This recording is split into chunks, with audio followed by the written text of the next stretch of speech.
All right, so I'm outside of a 2020 Honda CR-V. This is the hybrid, and this is the EXL. The first thing I'm gonna start on is what's important and most people are looking for is that gas mileage. So 40 in the city, 35 on the highway. This is your combined, and then of course your price tag, $33,870 is including your $1,120 destination. So this is the EXL. So there's an LX, an EX, and then the EXL. So you're looking at adding leather, you're looking at adding a power tailgate, you're looking at adding XM satellite radio, fog lights, powered seats on both sides. So those are some of the upgrades that you're getting in this model. So I just want to point out some things and walk you around the car, and then we'll hop in real quick and we'll go for a drive too. So first thing I want to point out is your wheels, a little bit different setup. It's more of a honeycomb look this year. Still a painted alloy though with the gray on the gray. As we get around the car, you'll notice it does have the LED fog lights and then LED daytime running lights. Standard grille setup in the front, a little bit different, but not much from previous years. And I like that they did the blue inlay here like they do on most of their hybrids, so that's kind of cool. Getting around the side of the car, you can notice it is badged. So it'll say hybrid here and it'll say hybrid on the back. So you have that set up. You notice that this one does come tinted on the back half of the car, and that's something they did from the manufacturer standpoint. If you want the front windows tinted, you'll need to talk to your local dealership for that. The car does have a moonroof that starts in the EX and above models, and then you'll notice it does have the fin as far as your layout there related to your stereo system. On the back, again, you'll notice it is a hybrid. Something to point out, all of these models are going to be all-wheel drive. So keep that in mind if you're looking at this vehicle, and I think that has to do with the torque on it, would be my guess. So let's open up the back and show you some different features here. All right, so in the back, you'll notice the first thing is your carpeted floor mats that come standard in the car. Every single Honda, I think, but the LX Fit gets that. It's got the standard flip-down seat, so you can throw them down. I've got the center one here, so I'm not gonna throw this one down. And then this piece is removable. This is gonna be your cover if you needed to hide or create more privacy. And then you do have privacy in the glass in the back, so that is tinted. Now, something that I was curious about, which yes, this is what they did, I can tell, would be that they set it up with a tire repair kit, which you got some storage here. You can pull this out and not use it if you wanted. And then you've got your funnel for your gas, which I'll show you here in a second. I'm not a huge proponent of the tire repair kit, but I understand why they do it. They're doing it as far as savings because you got a lot of extra electronics and whatnot in the car. So it's just something to keep in mind. Now, this car does use a key fob, so you have a remote start off of it, and you can control the trunk piece. So something to know, as you can see, I just did it right there. To start the car, if you're going to do that, you always want to press the lock button first. Once it's locked, then you'll press and hold your remote start button, and that'll fire up your car and get it up and running. So now my car is up and going. All right. It's kind of weird to do this on a hybrid because you don't really hear it crank up and go. Now in the back, you'll notice you do have leather seats. This is going to be a black interior. It's offered in a gray and I believe a tan. I'll have to double check on that for you. You've got your inlays as far as your small speakers here. You do have air vents in the back, and then you do have 2 USBs in the back additionally. Now, as far as the cargo space, not much has changed there. So you still got it here. You can see that I've got a good amount of space to work with. This center seat belt's on, so that's a little bit funky, but you can get a feel for that. And then I've got my normal flip downs and things of that nature in the back of the car. So if I hop inside of the car, let's crank her up and show you a couple different things. All right, so we got the car up and running. Now, if you use the remote start, remember that you're still gonna have to get in and you're gonna have to put your foot on the brake and press that, and that's to turn everything else on in the car. So you'll notice all of these things are coming on now, right? So just keep that in mind if you're using remote start. It's a little bit weird if you're not used to it. So on the door here, the first thing I'll show you is auto up-down windows, your window locks, your door locks, your mirror control. So pretty standard stuff over there. Down here, you're gonna see your Honda sensing stuff, so your road departure mitigation. So as I drive off the shoulder of the road, it'll give me an audible alert and it'll shake the wheel. And you have some settings for that you can change. I've actually made a video about it in case you're wondering, hey, can I turn some of these on and off? Collision mitigation braking. That means if I'm gonna rear end another car, it'll give me an audible alert and then it'll actually start to apply the brakes for me to prevent the accident. So that's what this feature is. If I wanna pop my tailgate, that is what that is right there. And then this works with, it's vehicle stability assist, so this works with my traction control. This is always on. Both of these are always on unless I press and hold to turn them off. You notice I've got a gas release here, and then down below I've got a hood release, so that's what's going on there. I didn't point it out, but you do have a, 10-way powered seat, and then over on your other side you've got a 4-way powered in the EXL model. Now in the EX you would give that up, so something to keep in mind. It does have paddle shifters, which is cool in this car because you can use it for regenerative braking to build up that electric charge. What I mean by that is if I was going to apply the brakes, I could downshift, let it apply the brakes for me by downshifting, and then build up my electric charge. When I want to use that charge, press my electric button here, and go from there. Now this would primarily, you're probably going to want to use this in the city more than anything, because if you switch over to it on the highway, it's just going to flip back to the gasoline engine because it's going to be getting the better of the two, is how it works. So a lot of this is going to work on its own and use, but when you build this up, you would manually want to hit this button to use it. Now, in your display up here, most everything is going to look very familiar, with the exception of you're going to notice that you've got an EV charge up there at the top that's going to let you know some additional information as far as when you're building that. Now, I can switch over and look at some different things. This is one of my favorite things that Honda does. It'll show you which way it's driving as far as the setup. So whether it's all electric, it's hybrid, or it's all gasoline, it's just a cool thing to be able to check and look at. Right here, you've got your fuel consumption stuff as far as miles per gallon, tripometer stuff. And then if you want current and previous trips, you can look at that right there. This is going to be my alertness monitor, so if I haven't been touching a lot of things, if the steering wheel hasn't been getting moved and the gas and the brake, because I'm using a lot of the Honda sensing features, at a point it's going to start to alert me. And then right here, this is just watching as far as your driving. All right, so your wrench right here is going to give you, oil life, that sort of thing. A1, A2, B1, B2, it'll throw a code at you and let you know when you need a service, and you can look it up, either Google it, or you can look in your manual. And then, your audio system, your Bluetooth stuff, and then switching over to kilometers an hour from miles per hour, if that's something you want to do. You do have auto on-off headlights up here, so I can set those, and then my fall guy controls are right here. And then over on the other side, I've got my windshield wiper controls, and my back is going to be right here. On your steering wheel, pretty easy to understand. I was toggling through using this button right here. My Bluetooth controls are right here, so to answer a call, to hang up a call, and voice command. The voice command works for any of the Honda setup, and it'll also work for your Apple CarPlay and Android Auto settings too. So I can press and hold this until I hear Siri, and then ask Siri to do things for me. So I really like this, that they've integrated those two to where you can use them together. Now over on the other side, I will point out that this does offer a heated steering wheel in this model, so something to keep in mind. If you live in a colder climate area, I'm here in Austin, Texas, so it doesn't play as big a role for me. Now, some of my other Honda sensing features, which you'll see here when we go on the test drive, are right here. Turn your main button on, you'll see ACC and LKS come on. That stands for Adaptive Cruise Control, which is going to be here, and Lane Keep Assist. Lane Keep Assist, if I press this, you're going to see some dotted lines come on here. When they fill in solid, it means it's actively reading the road, and it uses a camera up here to read that road, read the lines on the road, and it's going to keep me centered. So if I start to drift, it'll keep me centered. If I use my my blinkers, it's recognizing that, and it's going to let me get over. Or if I just, in emergency, needed to get over, it's going to let me over. So don't worry about it feeling like it's going to keep you in line to get in an accident. Not the case. Adaptive Cruise Control is cool. When I get up to my speed, I press set and it holds, and then I select the distance it keeps between me and the car in front of me. So the more boxes, the more space. It's a pretty cool function. So if I set my cruise, somebody in front of me keeps slowing down and speeding up, it'll slow down and keep my designated spacing, which I'm actually on the test drive, I'm going to show you. So it's kind of cool. You'll get to see me doing that, and it'll take you all the way down to complete stop if you need it to. So that's going to be your Adaptive Cruise Control. And if you want to switch over to Classic Cruise, just press and hold, and it flips over for you. Now it's just a classic setup. To turn it back, press and hold, and you're back, right? So easy to understand that part. Your touchscreen set up just like your classic CR-V, so if you've ever looked at one of those, same exact layout here. You got your volume knob over here, and then your setup here from your home screen. Audio-wise, I'll show you your different options. So let's touch the source button here. I've got FM, AM, 90 days of Sirius XM, and then afterwards it'd be up to me if I want to continue an account.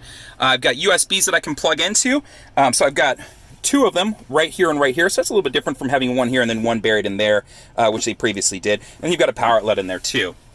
So your audio options are right here. Let's jump into the next screen and show you some stuff. Info-wise, what do you got here? You can get your tripometer information, so just like your classic CR-V, or if I want to back out, you can pull up a screensaver. I want to say you can still do also. So yeah, clock and wallpaper, and this will just give you a general clock, and I can actually affect what lands in this screen back here. So it's kind of cool if I want to customize my car a little bit.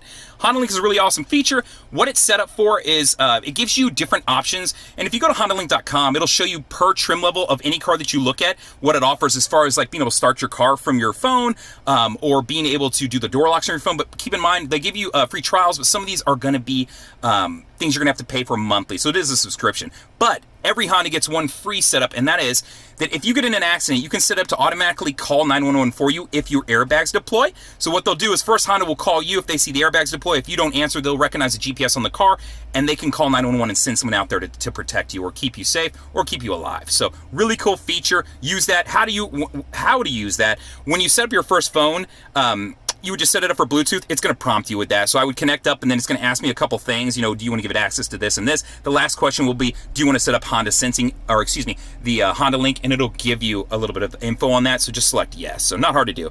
As far as setting up additional phones, not hard to do. All you got to do is go to Bluetooth right here, and then go to your device list, because you want to add something to that list. and then you'll be able to add, so you can see Alex Greco's phone was already connected. If I wanted to add another one, I could select right there and it would search for my phone. Now, other things you can hop into in settings, I'll point it out, but there's a lot of videos I've made where there's like tips and tricks that you can check. And if I can, maybe I'll throw it up there in the screen here so that you can go to the tips and tricks if you want to see some different things you can do related to your Honda sensing settings, or some different things as related to your door lock settings also. So keep that in mind. A lot of those are going to land, I believe, under vehicle. And then, yeah, you can get in here to your door and window setups and different things. So I'll put that video right up here somewhere, hopefully, and that way you'll be able to check out some tips and tricks if you want to. Now, smartphone connection, all you got to do is plug your phone into the USB. It's going to be this one right here with the picture of the phone on it. This will give you access to Apple CarPlay and Android Auto. From there, you plug it in. If you're an Android-based user, you're going to need to download the app. If you're an iPhone user, you don't need to do anything, just plug it in. Then you'll have access to your messages, your music, plenty more. There's a lot of different apps that have integrated, and there's always more on the way. So I could list off some, and next week there'll probably be more. So super cool. Definitely look into that. If it's something you don't know much about, I highly, highly recommend getting a car with it because it does give you a lot of integration with your phone and your car, which is important to me. My climate control settings, you can select them from here and do them off the touchscreen. The one thing I don't like about this that I'll tell you though is when I crank up the car, if it's 100 degrees, waiting for this screen to boot up and trying to get to this kind of sucks. But in the meantime, you can affect the fan, you can turn hot and cold and do different things, but you won't be able to click on that AC until you get the car screen up. So it's the one knockoff on Hondas that they've done that I don't really like. You do have heated seats. Your controls are right here. So you can see I've got these tabs right here that I can go through. My parking brake is electronic. To set it, put my foot on the brake, lift up on the trigger, and it sets. And it'll actually throw a brake right there so you'll know, and then press down to release. Brake hold, how this works is if I'm stop and go traffic, I gotta have my seatbelt on to use this, but I'll show you here real quick. Let me throw my seatbelt on. What it is if I'm in stop and go traffic, when I come to a complete stop, it'll actually hold the brake for me while the car's in drive. So it's a really cool feature in that sense. So if I put the car in drive, I have this and I turn brake hold on and you'll see that it's on over here and here, but it'll say when it's holding down there. So now I have the car in drive, I let my foot off the brake, I'm not moving. And then when I touch the gas, it lets me move forward. I come to another stop, it'll show me that it's now holding. I can let my foot off the brake. So I can relax my leg if I'm in like a bunch of stop and go traffic. That's what brake hold is and how it works. So now, over here, you're going to see your Sport, Econ, and EV mode. Sport is going to rev at a higher RPM and give you a little bit more get up and go, but you're going to give up on that gas mileage. So if you're looking for that 40 in the city and that 38 combined, probably not the way you want to go. Econ mode is going to do the opposite. It's going to give you better gas mileage, but you're going to give up some of the acceleration off the pedal and some of the power in the AC unit. So just things to keep in mind. Now, EV mode is purely electric. So as you build a charge, and you'll see it over here as you build it, you'll be able to press this button, and when I press it, it'll engage that. Now, you'll see EV ready. It was telling me EV mode on. Now I'm going to be driving off of purely electric, and I've got a notification over here too. When it runs out of that charge, it's just going to flip back over to whatever mode it needs to drive in, whether that be strictly gasoline or the hybrid mode. So that's how the EV mode works. Now, your shifter is a standard setup. There's no shifter here, but no big deal. You pull down on your triggers. When you throw it in reverse, it pulls up your backup camera. You've got your 3 different views like a standard Honda has over the last couple of years. You can see I can see straight down and see those masks that I left sitting out there. Right here is where my hatch will open up to. So if I was backing up to my garage in the rain, that's what I need to know. If I'm parallel parking, I want to keep them on the other side of that line. Right here, this is my cross-traffic monitoring. If it's on, it'll give me an audible alert if there's a car coming from the left or right, and it'll show me arrows on the screen. So really cool feature. I really like it if you're backing out and you're in between 2 really large vehicles. So cool feature. Now, as we scroll down, I showed you the 2 USBs. We showed you the keys, cup holders, your standard setup here. They did this a little bit different now to where it just is a sliding and it flips, which I do like. It used to be this piece you could pull out and put back in, but I was like, at some point that's going to wear out. So now it flips down and goes. And do I think it'll wear out? Yeah, probably at some point it will. But I don't know that matters. And you can probably buy a replaceable one since it's plastic, but it's cool. I like the way it works. And then you've got a sliding armrest that you've got too here. So throw this back actually in park. Leather interior, 8-speaker system, and your EXL, if you want the 9-speaker sub, you got to go up to the touring model. Auto-dimming mirror comes in the car, sunglasses holder with a mirror in the back. I do have home link if I want to set up my garage, my gate, my door clicker, that sort of thing. I do have a moonroof that I can open and close. And then, my leather setup here with heated seats. All right, so today we're inside of a 2020 Honda CR-V. This is the EXL model, and we're gonna take it for a drive. So let's get this thing going, and we'll kind of give you a rundown of how things are going. All right. So the initial takeoff, pretty smooth, pretty easy. It doesn't have that lag that a lot of what I'd say hybrids used to have. And over the years, things have gotten better. But this one, immediately press the gas, you take off, you go. There's not that like quarter of a second or whatever it used to be. So if you're a hybrid driver, you probably know what I'm talking about. If you're not, you will never know the difference. And chances are this is going to drive a lot like a normal CR-V. Now this car uses two essentially motors. And it's set up the exact same way the hybrid is for the Accord. So it's just something to keep in mind. If you're worried about new technology and things like that, they're gonna be very similar. All right, so we're gonna do a takeoff and see how fast we can get up to speed here.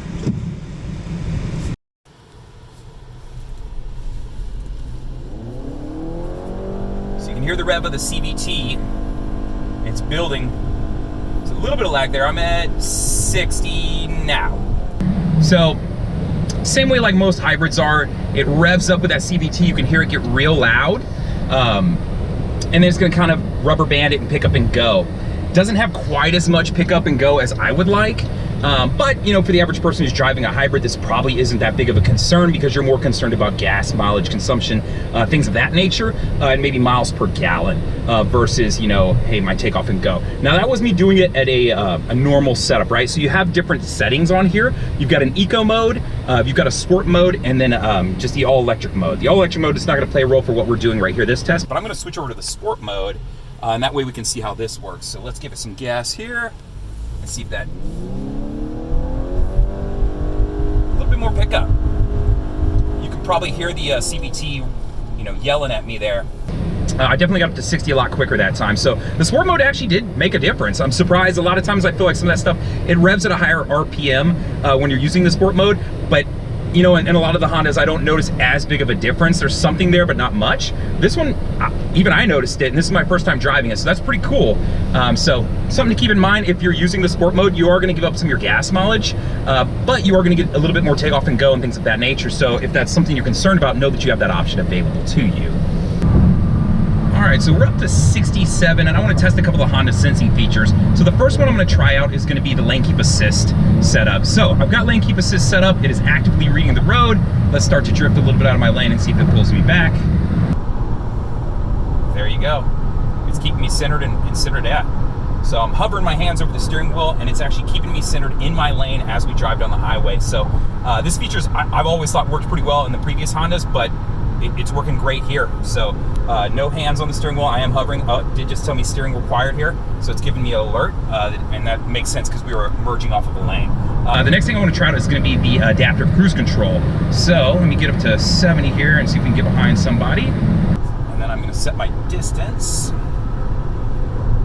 And we'll see if we can catch up somebody to see how the adaptive features work on it. In my experience in all the other Hondas, it works very well. But, you know, I always want to test it in a new vehicle, see if they've made any changes, any adaptions, anything like that.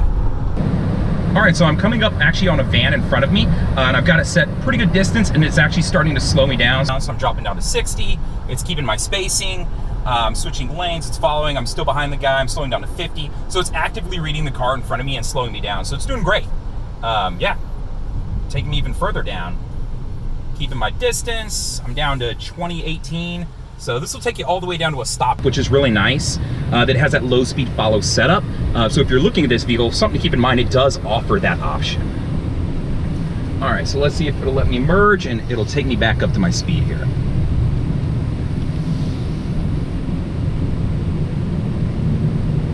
And it's taking me back up to my speed, so slowly building up and getting up to you know, back to 70 is what I have it set to. So the low speed follow works great. The adaptive cruise control is working great.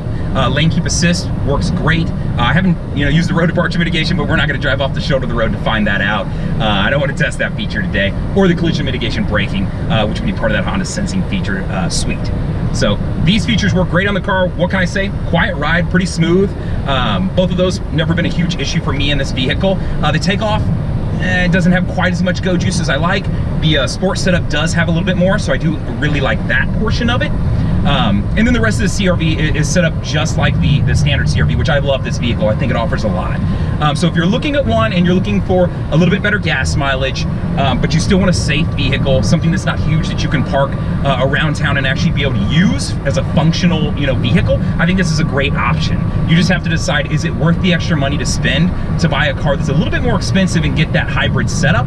But something to keep in mind, I will warn people about is, you know, the hybrid IMA battery at some point is going to have to be replaced, but it does come with a warranty. So if you have questions about the car, feel free to reach out. It is a brand new model, so I'm learning with you. But if you feel like I missed something or there's something you want me to go over or you have questions about something, please do let me know. I'm always looking for ideas, even if it's a quick video to explain a feature that you just need help with. Let me know what it is. Comment in the YouTube, or excuse me, in the section below down here in YouTube. Please do subscribe to the channel. I hope you liked the video, and leave me a comment. Good, bad, ugly, whatever you think. Maybe it's about my face, I don't know. I look forward to hearing from you.